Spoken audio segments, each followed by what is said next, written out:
responsable de Planète Sauvage, explique que c'est un événement qui est malheureusement totalement naturel parce que c'est quelque chose qui soi-disant se produit fréquemment chez les dauphins sauvages, chez les populations sauvages. Or c'est complètement faux. Chez les dauphins sauvages, effectivement, les femelles s'occupent entre elles des petits.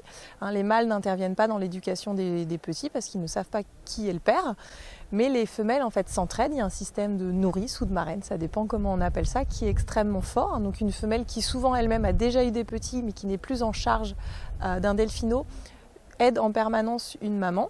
Donc ça va permettre, par exemple, si la mère veut aller se nourrir un peu au large ou un peu en profondeur, de ne pas emmener le petit, de le garder.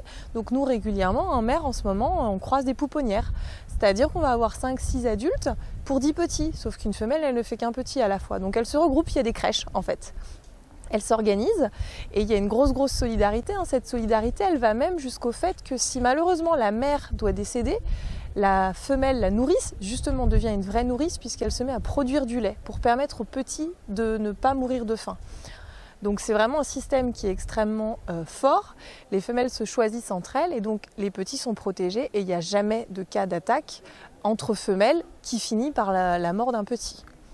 Il faut savoir que les dauphins, et en particulier les grands dauphins, donc l'espèce présente à Planète Sauvage, ils sont assez violents. Il ne faut pas croire que ce sont des bisounours. Ce sont des animaux qui se battent pas mal, fréquemment, qui peuvent se battre assez violemment. On parle d'animaux qui font plus de 350 kg. Mais lorsqu'ils se battent, ça ne va jamais jusqu'à la mort d'un individu. Même quand on est sur des combats entre adultes ou entre mâles, par exemple. Ils peuvent être violents, mais l'avantage, c'est qu'il y a de l'espace.